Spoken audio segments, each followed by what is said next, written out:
Combater os falsos ensinos.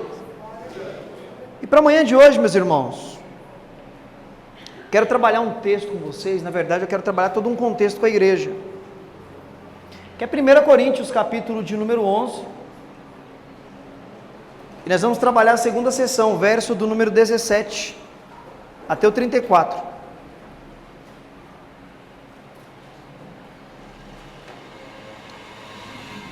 Primeira Coríntios, capítulo de número 11, verso de número 17 até o 34. Aqueles que localizaram, por gentileza, diga amém. Amém. Coisa boa, eu creio que todos achamos. Escrito está assim, igreja: nisto, porém, que eu vou falar, eu não parabenizo vocês, porque vocês estão se ajuntando não para melhor, mas sim para pior. Porque antes, eu tenho ouvido, que quando vocês se ajuntam na igreja, há entre vocês dissensões, e eu acredito. E até importa que haja entre vocês heresias, para que se manifestem os verdadeiros. De sorte que quando vocês se ajuntam em um lugar, não é apenas para comer a ceia do Senhor, porque comendo cada um toma antecipadamente a sua própria ceia.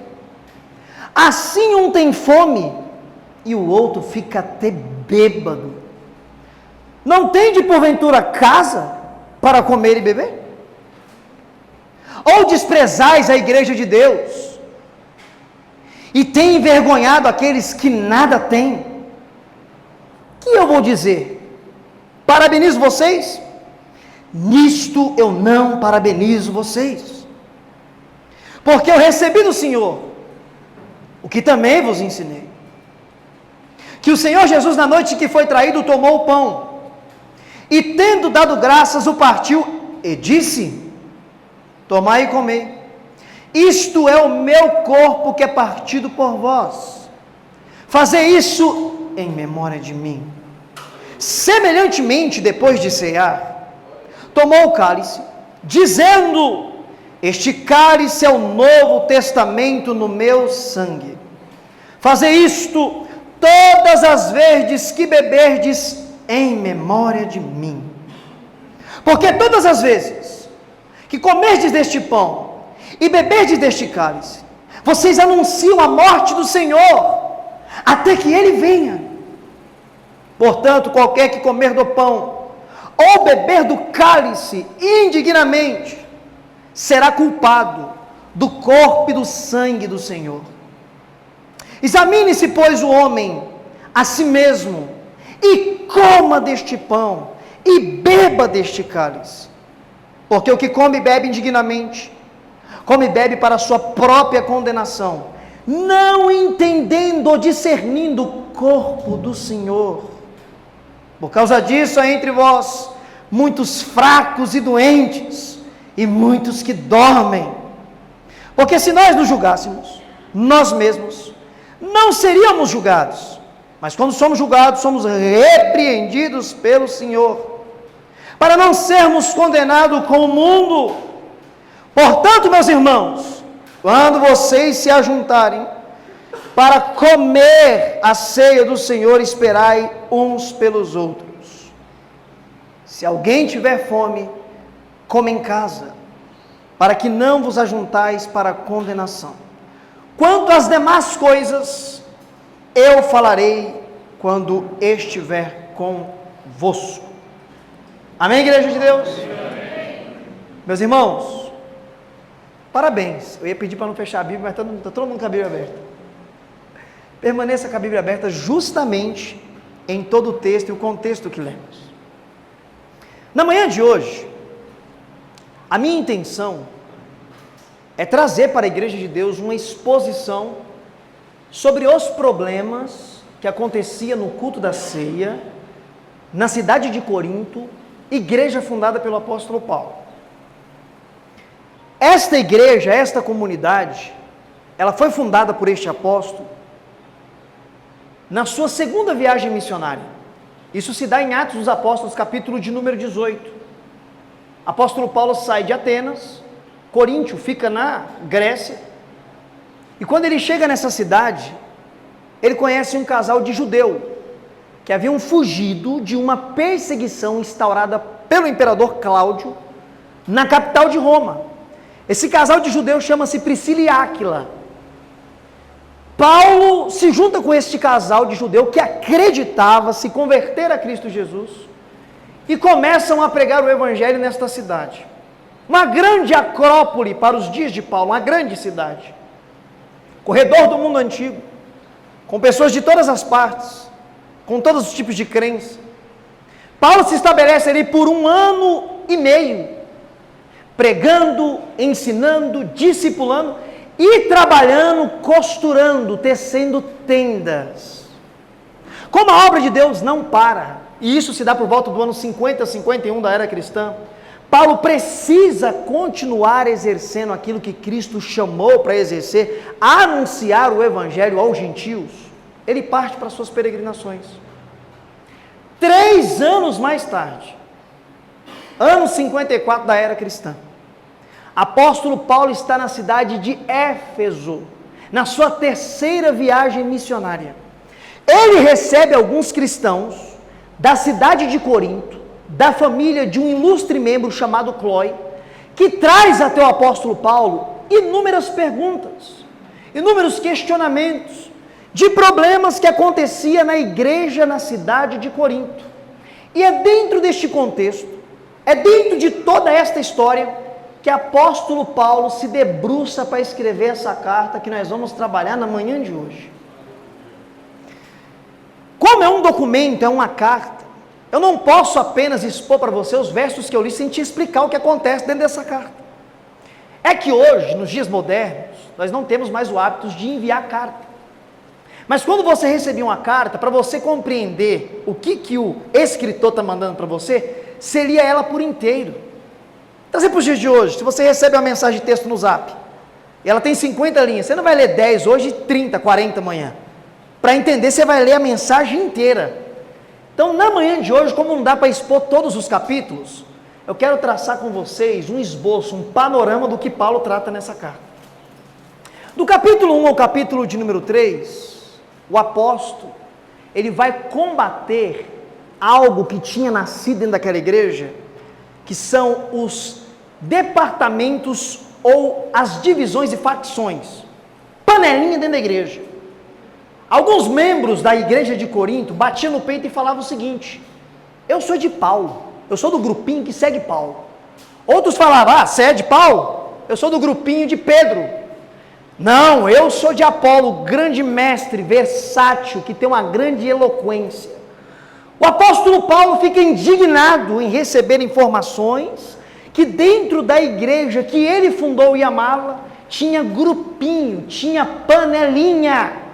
E ele vai bater forte contra esse tipo de prática que havia dentro da igreja de Corinto e, infelizmente, ainda nos persegue até os dias de hoje. Há muitas igrejas que têm panelinhas, tem clubinhos, tem grupinhos. Eu não fico aquele grupo de lá, eu não participo com o grupo de cá. Aí no capítulo 4 ele traz a conclusão, e ele usa ele e Apolo como exemplo. E a conclusão do capítulo 4 é o seguinte: Apolo, Pedro, Paulo, que eram grandes líderes, grandes homens de Deus, grandes ensinadores, são apenas aqueles que semeiam. Quem dá o crescimento é Deus. É Ele que dá o crescimento. Paulo está combatendo aqui aquilo que hoje nós chamamos de homocentrismo ou antropolatria. O que seria isso? Culto à personalidade, adoração ao homem. De tal forma que os cultos da igreja de Corinto, o que fica subentendido é que tinha pessoas que estavam praticamente venerando Pedro, Paulo e Apolo. E o nosso culto é exclusivamente a Cristo Jesus. A pessoa principal em um culto, com todo respeito, não são os pastores, não é o pregador, não é o grupo de louvor. Quem brilha no culto da igreja é Cristo Jesus. O nosso culto é cristocêntrico. Em qualquer igreja em que o nome de um líder se destaque mais do que o nome de Cristo, sem sombra de dúvida, ali está o trono de Satanás. Quem brilha em um culto é Cristo. Não deve haver fã-clube nas igrejas de Cristo. Os nossos pastores recebem sim honra e respeito, como homens de Deus que são, mas o nosso culto, a nossa veneração é a Cristo Jesus, porque eles são semeadores. Quem dá o crescimento é Deus. É isso que o apóstolo trata. Ele combate as panelinhas, os clubinhos. Ele combate isso dentro da igreja. Do capítulo 1 ao capítulo de número 4. No capítulo de número 5, ele vai bater contra a imoralidade que tinha entrado dentro da igreja. E ele fica perplexo, pastor. Porque dentro dessa igreja havia um menino que estava se deitando com a sua madrasta. E a igreja descobriu e colocou panos quentes. Como se nada tivesse acontecendo. Ele fica horrorizado, ele diz: isso não acontece nem entre os ímpios. E vocês estão tolerando aí? Chegou uma miséria de uma doutrina satânica no Brasil, que é chamada de impergraça. Vou resumir para você. A impergraça é muito parecido com a doutrina que tinha nos dias dos apóstolos, chamada doutrina dos nicolaítas. O que esse povo ensinava? Bom, como Cristo morreu por todos os seus pecados, você pode pecar tranquilamente. Peque mesmo. Faz parte da sua natureza. Você deve pecar e pecar muito. Porque quanto mais você pecar, mais a graça de Deus abunda em você. Porque onde abundou o pecado, superabundou a graça. Distorção miserável, heresia. O apóstolo deixa claro que aquele que é nascido de Deus não permanece na prática do pecado. Você foge da prática do pecado. E dentro da igreja de Corinto, estava acontecendo essa barbárie, e a igreja colocava panos quentes. O apóstolo Paulo fala algo de difícil interpretação: entrega esse menino para o diabo. E isso fica para outro dia que eu vou estar aqui para trabalhar, que dá muito contexto. Mas no capítulo 5 ele trabalha contra a imoralidade sexual que entrou dentro da igreja. Sim, por uma influência da cidade de Corinto. Os gregos eram sexualmente pervertidos, e nós veremos isso mais à frente. No capítulo de número 6, o apóstolo vai orientar o seguinte: jamais leve o seu irmão ao litígio. O que é isso? Jamais leve o seu irmão para os tribunais. Tinha crente processando outro crente no tribunal, e assim gerando escândalo. Se nós somos uma família em uma igreja, em um único corpo, por que não podemos resolver os nossos problemas em casa como família? Precisamos levar para descrente resolver os nossos problemas, assim gerando escândalo para a igreja de Deus? Paulo combate: resolva os seus problemas entre vocês, é um corpo só, é uma igreja só.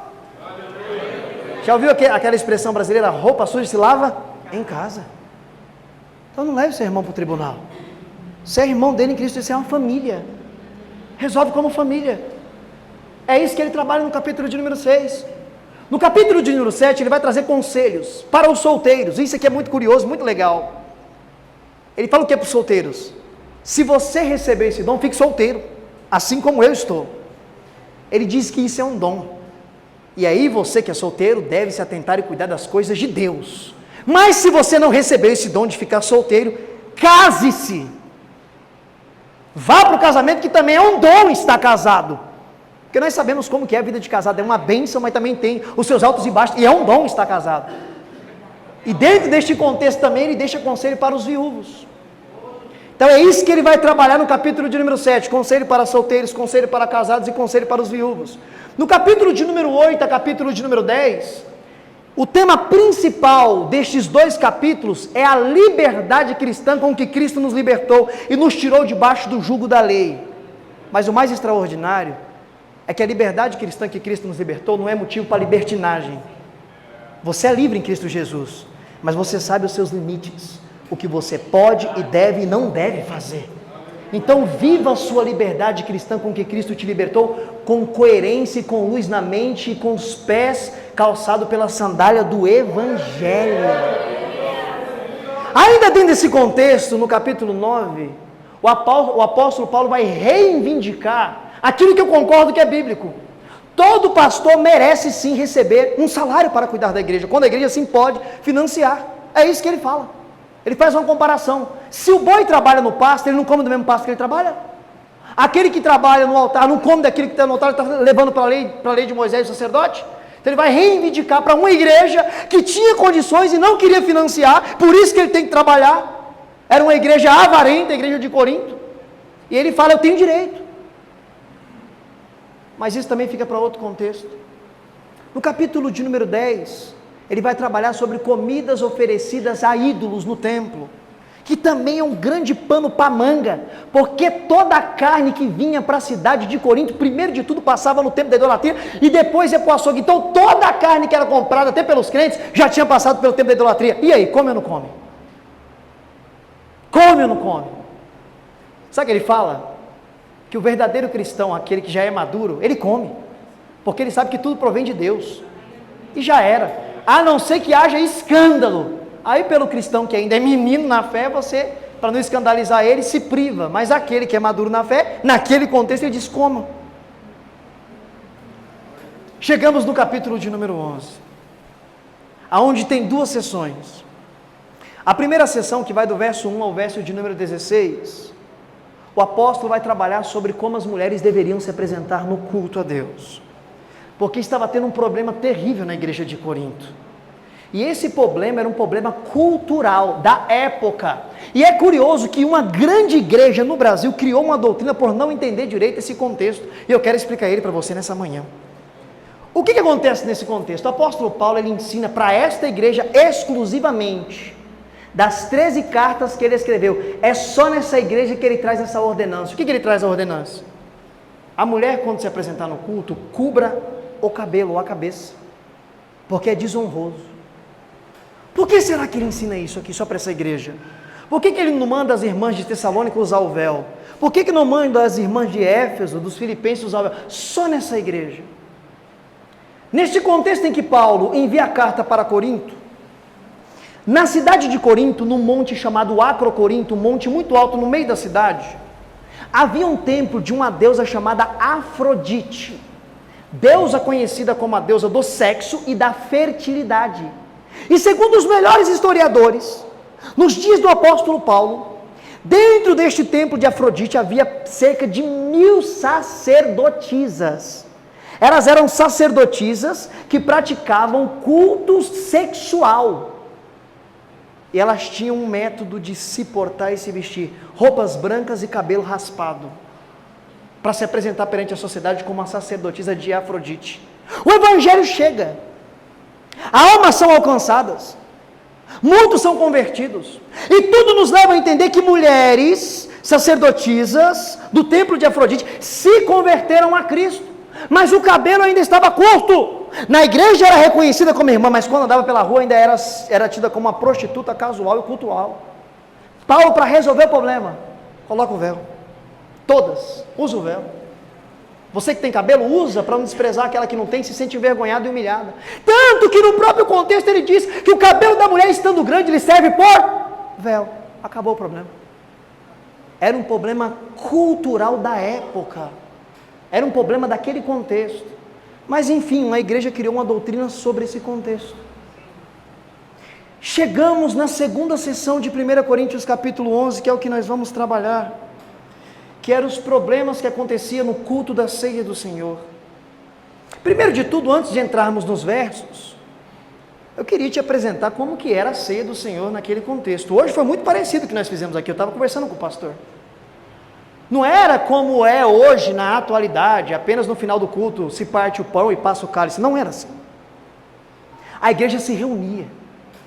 E muitos afirmam que a igreja passava o dia inteiro junto em comunhão. Talvez o que chega mais próximo nos dias de hoje seria os retiros que nós fazemos nas chácaras. Aquele momento que você fica da manhã até a noite com o povo de Deus. E a ceia deles era ceia literal. Eles comiam, se alimentavam, e em certo momento tinha o cerimonial de partir o pão e passar o cálice. Então, tendo isso em mente, que não é como é nos dias de hoje, era um banquete, era uma reunião, agora eu quero entrar com você nos textos, nos versos.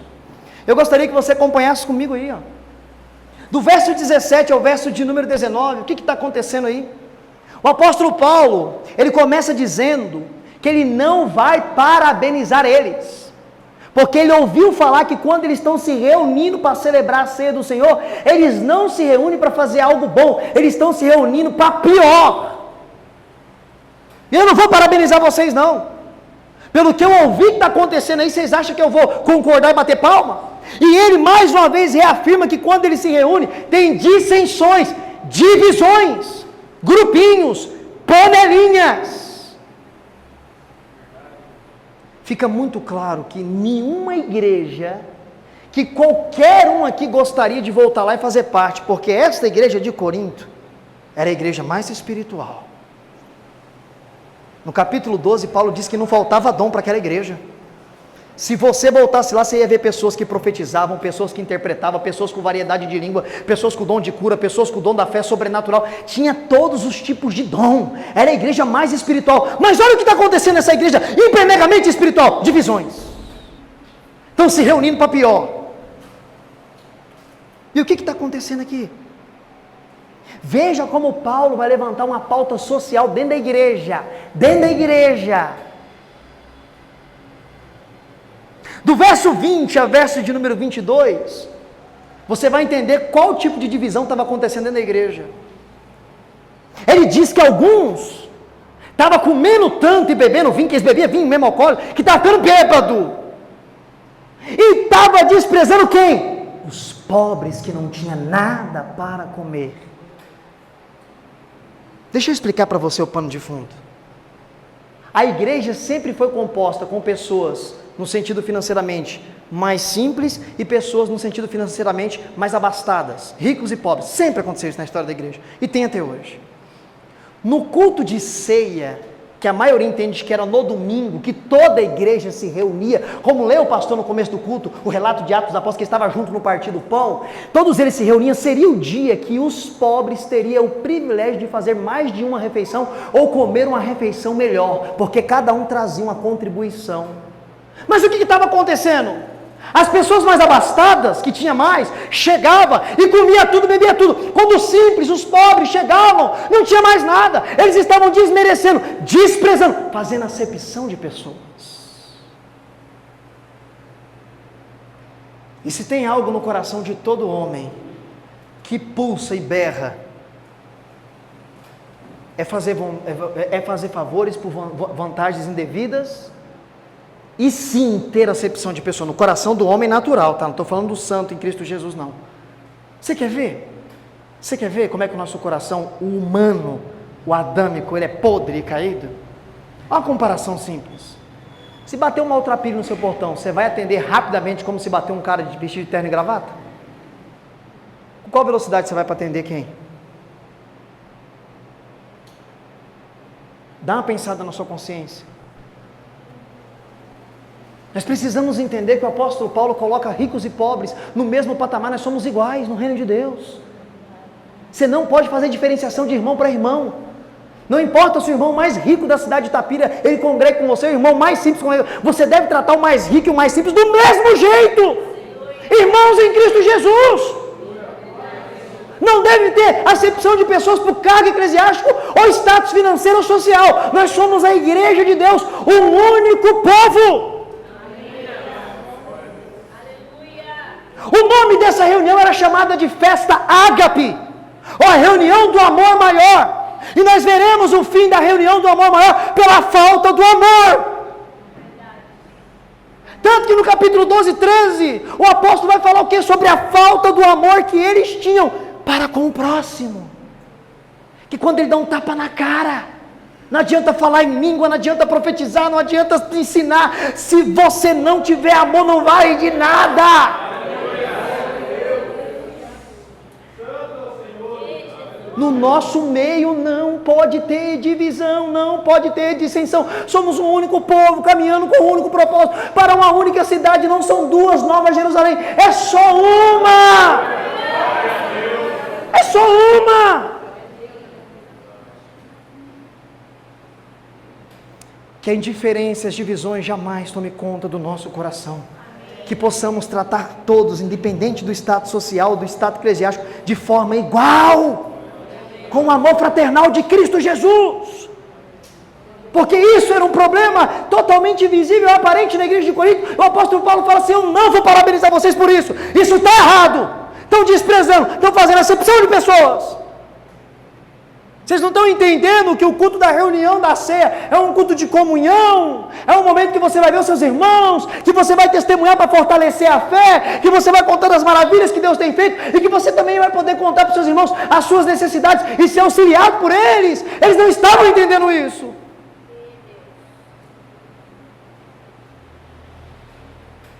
Por isso que ele fala: você tem fome, come na sua casa. Você não tem casa para comer? Você não entendeu ainda o que é a ceia? Você não está compreendendo o que é a ceia? Come na sua casa, enche o bucho na sua casa. A reunião é para ter aquela comunhão que você não tem durante a semana pela correria. É o momento que você vai ver o seu irmão, você vai orar com ele, vai ser edificado pelo louvor que vai ser cantado, vai ser ministrado pela palavra que vai ser pregada. É isso que é a ceia do Senhor. Eles não estavam discernindo, não estavam entendendo o que significava aquela reunião. Mas preste atenção comigo. Logo após o verso de número 22, que mais uma vez ele se levanta contra o problema que ele começa na carta, que é a divisão, a panelinha, os ricos desmerecendo os mais pobres, ele vai trazer a instituição da ceia do Senhor. Por quê? Ele está falando os problemas, e agora ele vai ensinar o que é a ceia do Senhor, porque o povo não estava entendendo o que era a ceia do Senhor, estava se reunindo só para festejar, para comer e beber, ficar até bêbado. Então ele vai trazer o que é a ceia do Senhor, do verso 23 ao verso de número 28. E a ceia do Senhor nos remete a 3 aspectos, que está dentro desses versos. 3 aspectos.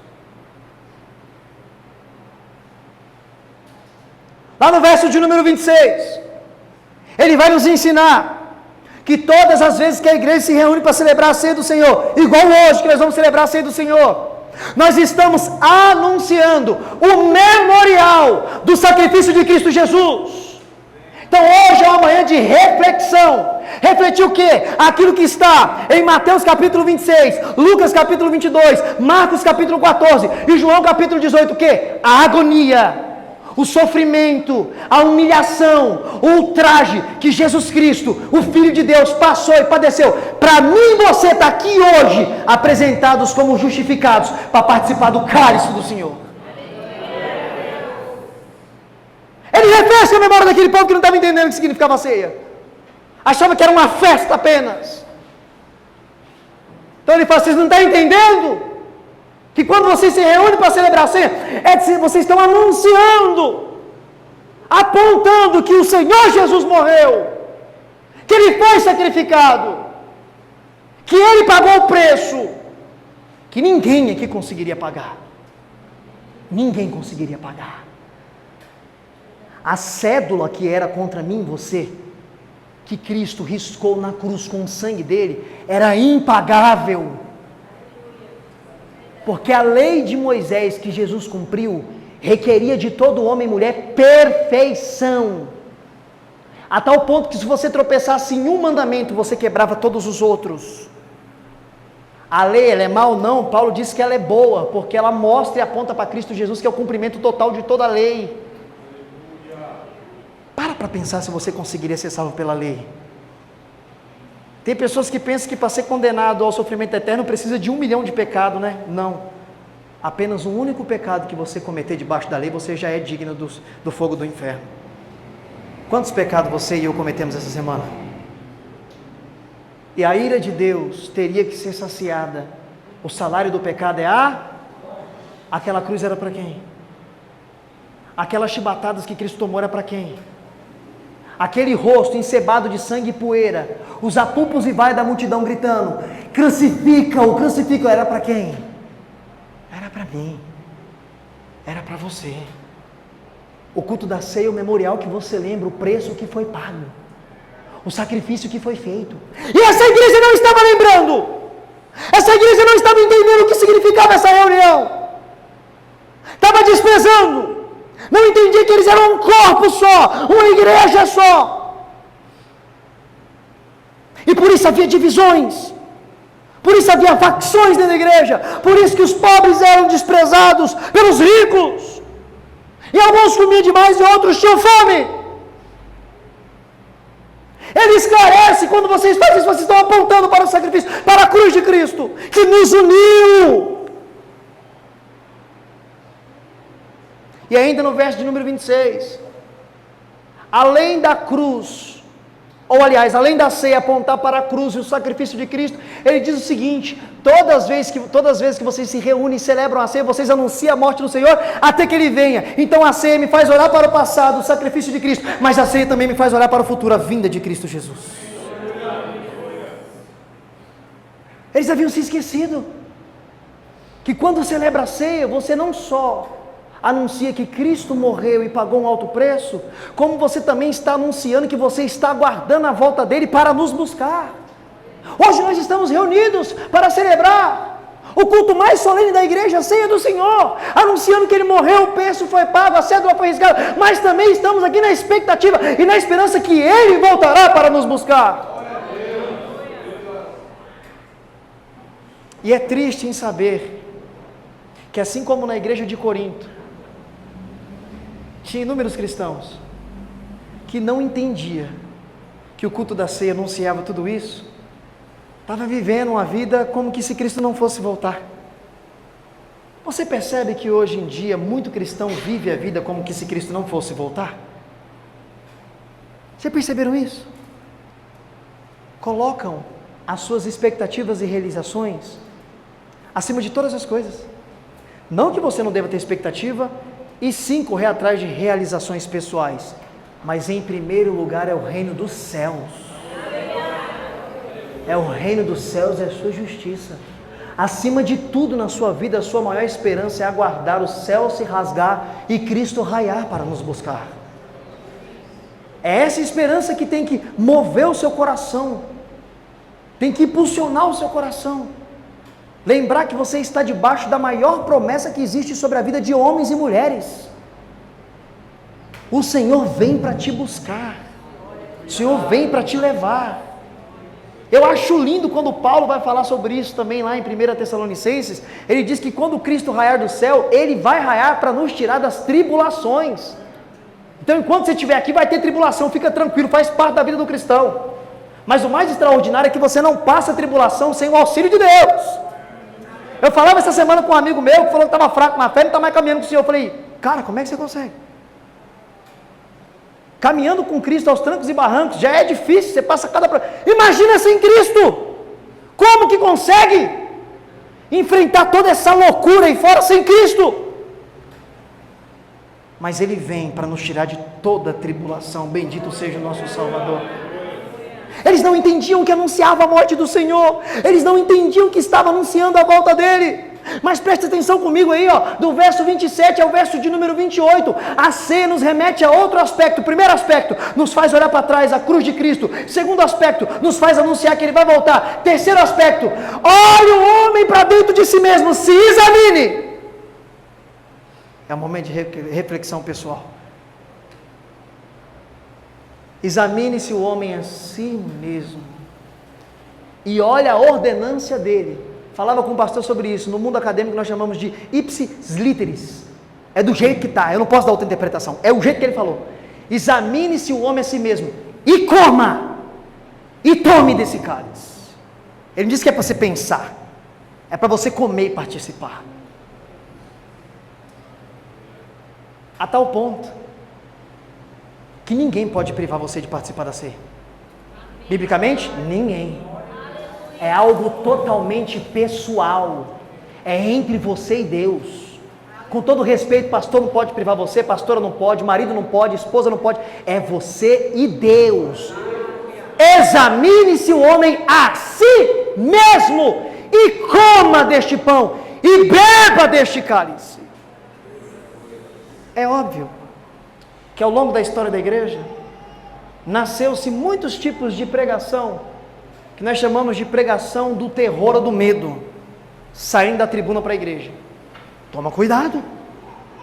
Se você tomar indignamente, aí a pessoa fala isso, nem explica o que é indigno, que nós vamos trabalhar aqui hoje. Se você tomar indignamente, meu Deus, você vai morrer. Eu não estou menosprezando a ceia. Quero que você entenda o que é tomar indignamente e o que foi pregado há muito tempo. Eu sou da época, e os mais antigos também são, que se você discutisse com a esposa, você não podia tomar ceia. Hã? Quem é dessa época aí? Aí.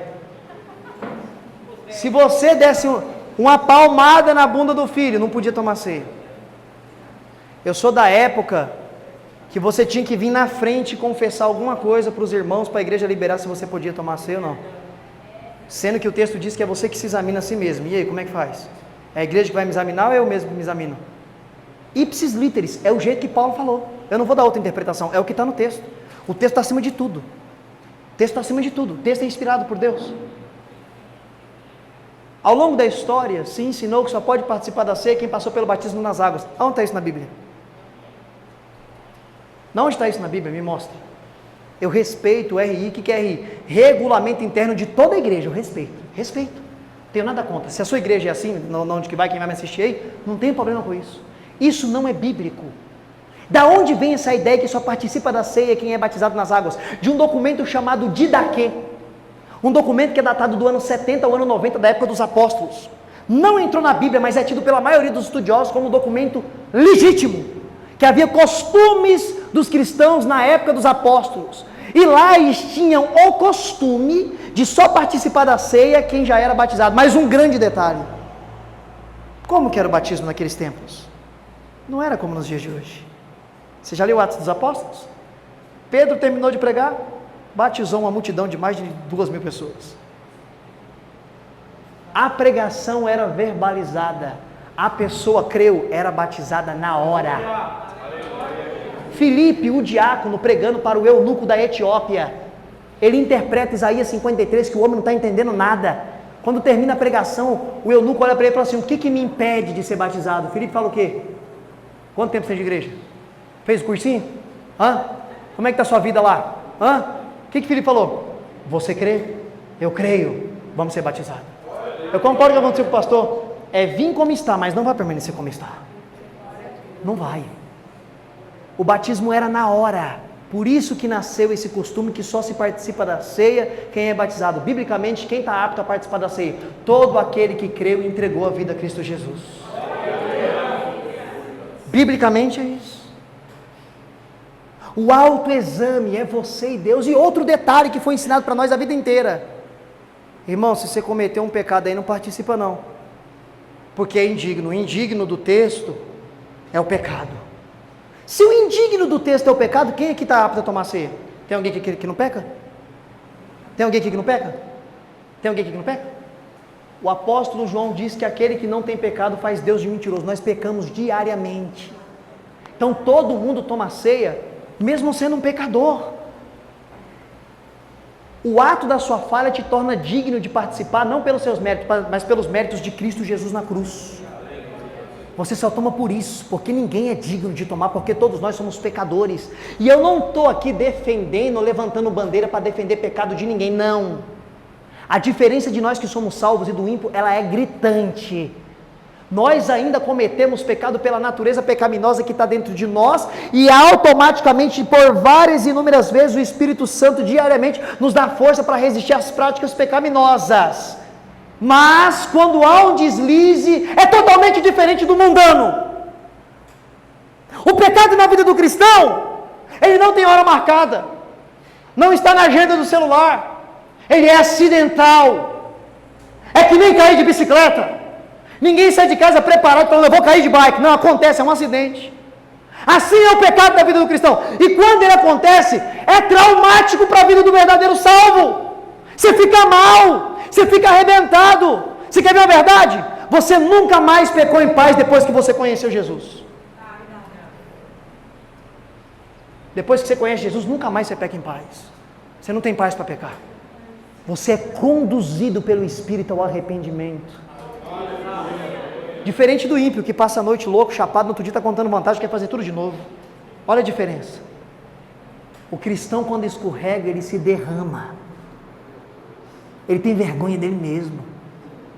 O cristão, quando pisa na bola, ele se enquadra em Romanos capítulo de número 7, que é aquele grito do apóstolo Paulo: o bem que eu quero fazer eu não faço, o mal que eu não quero fazer eu estou sempre fazendo, e quando eu menos percebo, eu vejo essa natureza habitando em mim. Ele dá um grito: maldito homem que sou, quem me livra do corpo dessa morte?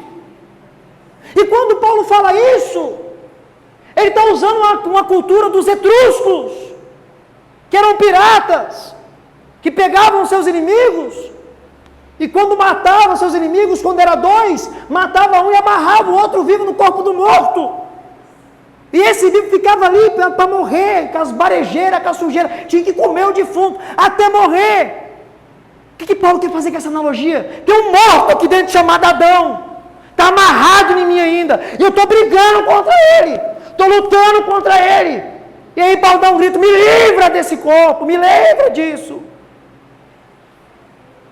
Quem aqui nunca teve vontade de meter a mão dentro da goela, arrancar o Adão? Sai daqui, para bem longe. Eu tenho essa vontade pelo menos 10 vezes por dia, de tirar esse Adão que está dentro de mim. Eu sei que você também tem vontade de tirar essa Eva que está dentro de você, que você quer fazer o bem, você menos percebe, tem algo ali habitando em você, você fala: meu Deus, eu fiz Jesus. Não é que faltou sinceridade em você, é que faltou poder mais do Espírito Santo em mim e em você. Na maioria das vezes nos falta mais poder.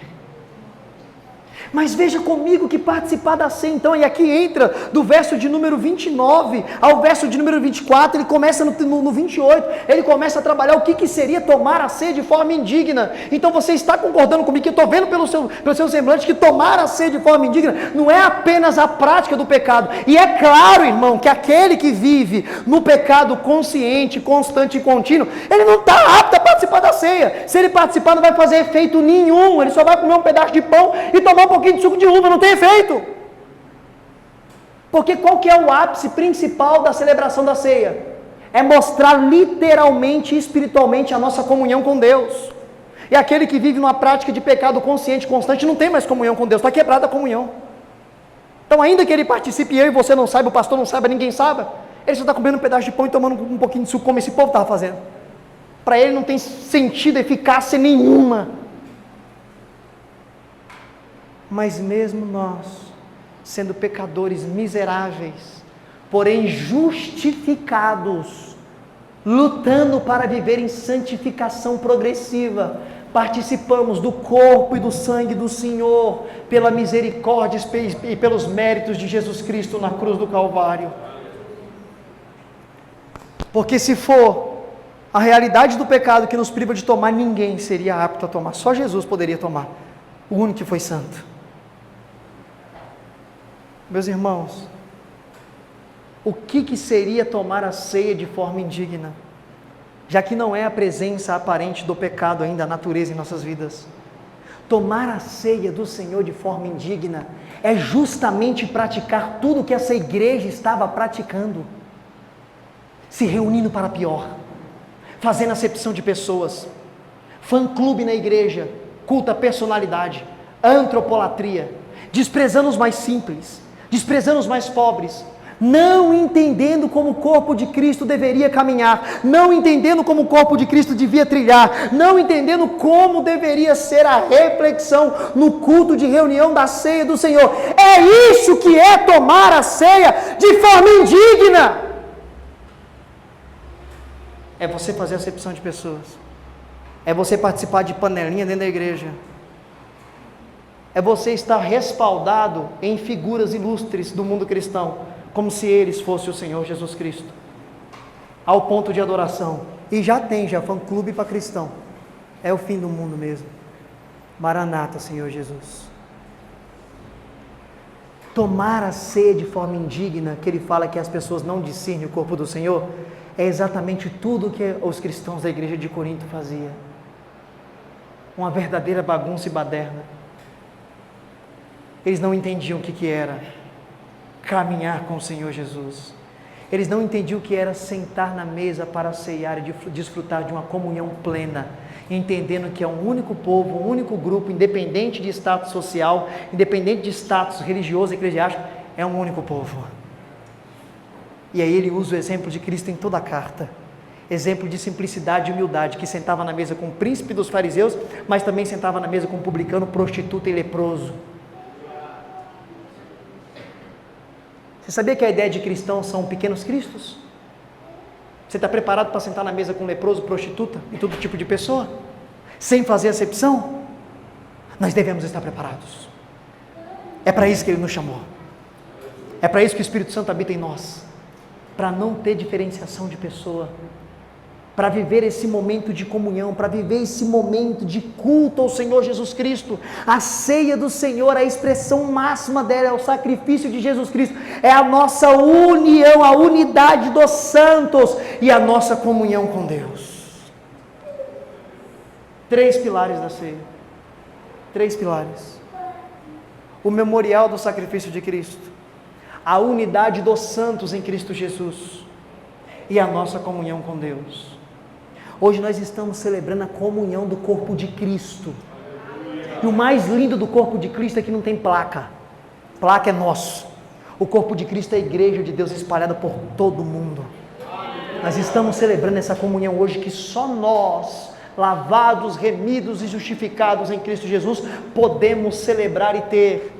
Nós estamos reunidos aqui agora no Brasil, celebrando a ceia do Senhor. Em algum lugar do mundo agora, nesse momento, também tem outra igreja, outro corpo de Cristo em comunhão, celebrando o Senhor Jesus Cristo, anunciando que Ele morreu, anunciando que o preço foi pago e também anunciando que Ele voltará para buscar uma igreja que Ele tem sustentado nas tuas mãos.